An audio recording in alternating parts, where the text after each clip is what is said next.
तो ये चालान सिर्फ रॉयल्टी के लिए नहीं है, ये लोगों को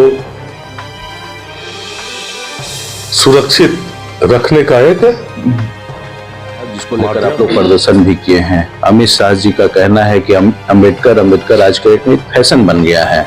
आप लोग इसको लेकर के प्रदर्शन भी किए, तो क्या कहेंगे इसको लेकर? के लिए हमारे पास पर्याप्त संसाधन है।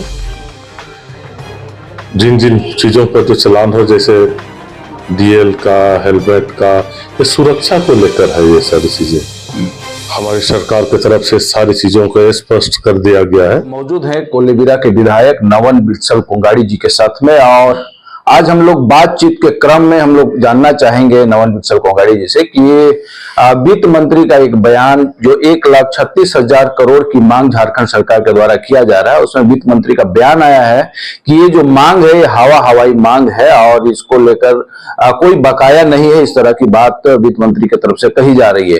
तो हम लोग सीधा विधायक साहब से जानना चाहेंगे कि इस बात को लेकर इनका क्या कहना होगा और क्या सोच रहे हैं। दादा जोहार।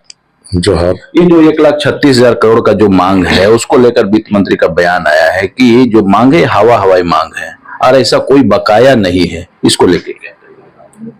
हमारा देश संघीय ढांचा पर आधारित है और यह संघीय व्यवस्था जो है, ढांचा है, यह निष्पक्ष और विश्वास पर आधारित है। भारतीय जनता पार्टी की नीयत साफ नहीं है। हमारी सरकार की तरफ से सारी चीजों को स्पष्ट कर दिया गया है। इसके बावजूद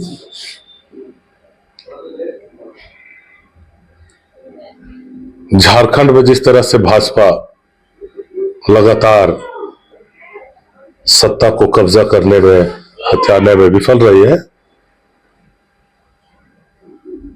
इसी का खुंदस भाजपा उतार रही है, जो संघीय ढांचा के लिए, संघीय व्यवस्था के लिए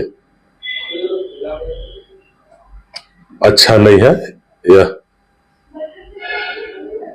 हमारे संघीय ढांचा को कमजोर करेगी और आने वाला समय में देश को इसका परिणाम अच्छा नहीं होगा। अब क्या होगा, क्योंकि केंद्र सरकार से जो आप लोगों की मांग थी 1,36,000 करोड़, वो तो लगभग समझ के चलिए कि अभी एक विवाद का पोजीशन में आके खड़ा हो गया है। अब जो स्कीम आपका जो आया हुआ था मैया सम्मान योजना का, या और कई योजना है, उसकी पूर्ति करने के लिए लोगों का कहना है कि ये चालान कट रहा है या फिर और भी कई तरह के हथकंडे अपनाए जा रहे हैं। तो इसको लेकर क्या ये कमी है, पैसे की कमी की वजह से इस तरह से किया जा रहा है जो मैया सम्मान को पूरा किया जा सके? तो मैया सम्मान के लिए हमारे पास पर्याप्त संसाधन है। और रही बात जो आपका सवाल रहा कि 1,36,000 करोड़ के बकाये के लिए हम क्या करेंगे, क्योंकि ये संघीय व्यवस्था में हमारे यहाँ कई वैसे चीजें हैं माइनिंग से संबंधित, हम उन्हें यहाँ पर रोक कर अपने हक को लेने का प्रयास करेंगे। और रही बात आपने कहा कि चालान को लेकर, कई व्यवस्था है रॉयल्टी के लिए और पर्याप्त है। रही बात चालान की, तो चालान एक निरंतर स्वाभाविक चलने वाली एक प्रक्रिया है, जो कि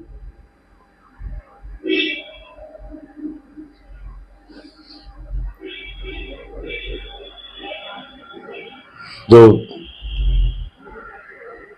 जिन जिन चीजों पर जो चालान हो, जैसे डीएल का, हेलमेट का, ये सुरक्षा को लेकर है। ये सारी चीजें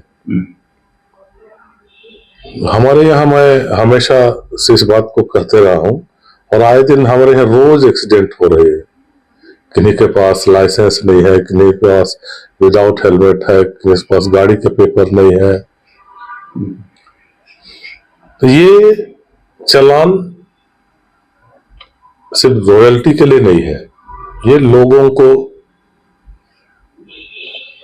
सुरक्षित रखने का एक माध्यम है। और निश्चित है जब कानून का उल्लंघन लोग करेंगे तो चालान तो भरना पड़ेगा ही।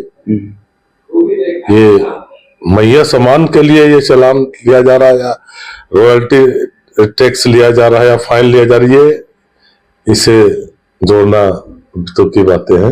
जिस तरह से लोगों के बीच से सवाल छन कर आ रही है कि आप लोग डेट जो है 10 तारीख 12 तारीख 15 तारीख डेट जो एक्सटेंड होते चला जा रहा है मैया सामान का पेमेंट होने में, इसको लेकर के एक सवाल आ रहा है, इसको लेकर के ये हम कर लेंगे क्योंकि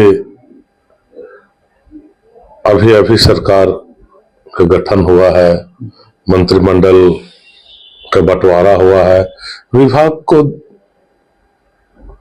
लाइन अप करने में, उसको दुरुस्त करने में थोड़ा सा टाइम लगता है। सारी चीजें हो जाएंगी जो हम लोगों ने मैया समान योजना के लिए या अन्य जन कल्याणकारी योजनाओं का जो हम लोगों ने घोषणा की है और जिनको हम पहले चला रहे थे उसे हम निरंतर आगे चालू रखेंगे। चलिए, अंबेडकर की जो मामला है जिसको लेकर आप लोग प्रदर्शन भी किए हैं, अमित शाह जी का कहना है कि अंबेडकर आज का एक फैशन बन गया है, आप लोग इसको लेकर के प्रदर्शन भी किए, तो क्या कहेंगे इसको लेकर? आप लोग का अब आगे की रणनीति क्या बन रही है? इसको लेकर आप लोग मांग कर रहे थे कि अमित शाह जी को इस्तीफा देना पड़ेगा या बर्खास्त करना पड़ेगा, लेकिन अभी तक कुछ नहीं हुआ है इस कदम में। हमारा देश लोकतांत्रिक देश है और लोकतंत्र का आधार हमारा संविधान है, और संविधान और लोकतंत्र के प्रति भाजपा क्या सोचती है उसे अमित शाह जी ने मन की बात को बाहर निकाल दिए हैं। स्पष्ट तौर से मैं कई नीतियों को, जो केंद्र सरकार की कई नीतियों के आधार पर भी कह सकता हूं कि भाजपा इस देश के आदिवासी, दलित और पिछड़े वर्गों को जो नौकरियों में और अन्य सुविधाओं में जो आरक्षण है, सुविधाएं हैं, प्राथमिकता है, इसे नहीं देना चाहती है। और जो संघीय ढांचा है, व्यवस्था है, ये भी संविधान के प्रावधानों के तहत ये चलता है। और भाजपा का सोच लोकतंत्र को खत्म करना है, इसीलिए ये नौकरियों के आरक्षण से वंचित करने के लिए निजीकरण और पूंजीवाद को ये बढ़ावा दे रही है। इतिहास गवाह है किस तरह पूंजीवाद के कारण, बिजनेस व्यापार के कारण पूरा देश अंग्रेजों का गुलाम एक बार बन चुका है। और भाजपा उसी नीति को फिर से दोहराना चाह रही है। देश के चंद पूंजीपतियों को देश का सारा संपत्ति और सारा खजाना उन्हें देना चाहती है ताकि यह देश का अर्थव्यवस्था उन पर निर्भर करे, उनके इशारे पर चले। ये भाजपा चाहती है। उनका जो सोच है हिंदू राष्ट्र बनाने का, लोकतंत्र को खत्म करने का, इसी दिशा में भाजपा आगे बढ़ रही है। लेकिन इस देश की जनता अब इन बातों को समझ चुकी है और पिछला लोकसभा चुनाव में भाजपा को संकेत भी इस देश के नागरिकों ने दे दिए हैं। और निश्चित तौर से इस विचारधारा जो देश के लिए नुकसानदेह है, ये देश के सुप्रीम तक नहीं हो सकते ऐसे विचारधारा के लोग, ऐसे पार्टी, ऐसे लोगों को पार्टी आने वाला समय में रास्ता दिखाने का काम करेगी। आप लोग की तरफ से एक आरोप लगाया जा रहा था कि पूंजीपतियों के हिसाब से संविधान को बदलने का प्रयास हो रहा है, इसको लेके आपकी क्या राय है? निश्चित तौर पर मैंने स्पष्ट तौर से कहा ना, इस देश के सारे संसाधनों को, देश के खजाने को पूंजीपतियों को देने का यह साजिश रचा जा रहा है। और सिर्फ यही तक खाली नहीं, ये पूंजीपतियों का गुलाम बनाने का एक साजिश रचा जा रहा है। मैं तो स्पष्ट कहा कि ये पूंजीपतियों के इशारे पर भाजपा काम कर रही है और यह लोकतंत्र को खत्म करने का अंतिम इनका लक्ष्य है, जो पूंजीपतियों के रास्ते से ये लोग करना चाहते हैं। लेकिन ये भी कहा जा रहा है कि आपका जब सरकार था तो आपने भी 4 बार संविधान को बदला है। संविधान के कुछ चीजों में संशोधन वर्तमान परिस्थितियों के आधार पर वांछनीय होगा। संविधान में संशोधन, संविधान के अनुच्छेदों में संशोधन और संविधान को खारिज करना, इसमें जमीन आसमान का फर्क है। वर्तमान परिस्थितियों के अनुसार संविधान के अनुच्छेदों में संशोधन मूल भावना को छोड़कर संशोधन हो सकता है, ये जरूरी भी है, लेकिन संविधान को खारिज करना, ये इस देश की जनता कहते इसको बर्दाश्त नहीं करेंगे। क्योंकि आप लोग विपक्ष में हैं, इसके लिए आप क्या कदम उठाएंगे? आपकी मतलब आगे की रणनीति क्या होगी?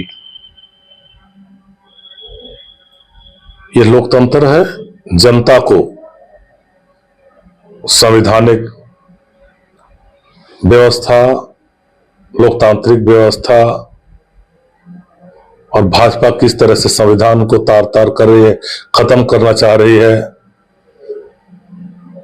किस तरह से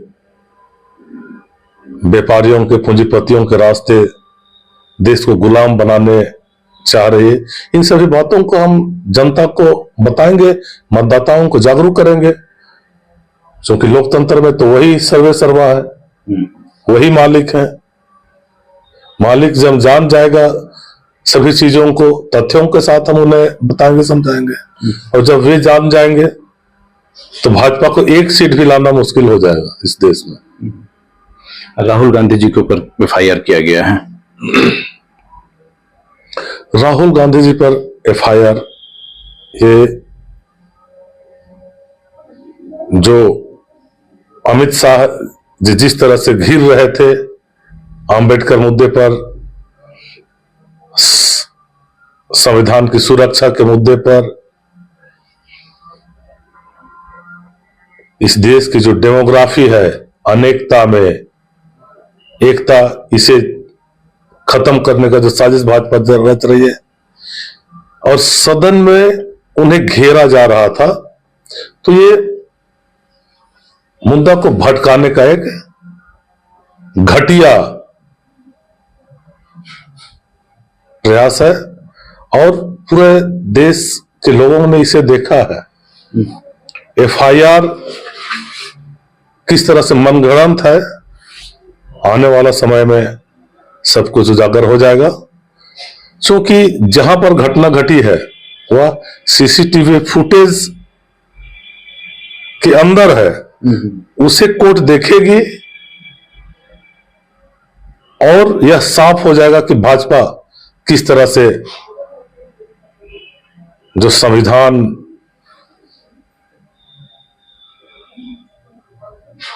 जिसे सदन, जिसे संसद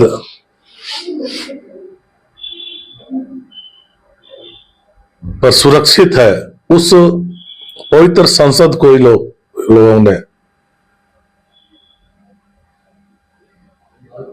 अपवित्र किया है। इसको लोग देखेंगे और उनका जो ढोंगीपन है उसे भी लोग देखेंगे और आने वाला समय में इसका जवाब उसे मिलेगा। आप सुन रहे थे कोलीविरा विधायक नवल वित्सल कोगाड़ी जी, और सीनियर विधायक भी कहे जा सकते हैं, और उनकी राय 1,36,000 करोड़ को लेकर के भी इनकी प्रतिक्रिया जो है आप तक पहुंचाने का प्रयास, और साथ ही साथ अंबेडकर की जो फैशन की जो बात है अमित शाह के द्वारा जो कही गई थी, उसको लेकर के प्रदर्शन लगातार किया जा रहा है, उसको लेकर के भी इनकी प्रतिक्रिया आप तक पहुंचाने का प्रयास हम लोग कर रहे थे। इसी तरह खबर देखने के लिए हमारे साथ बने रहें। अब तक के लिए इतना ही, धन्यवाद।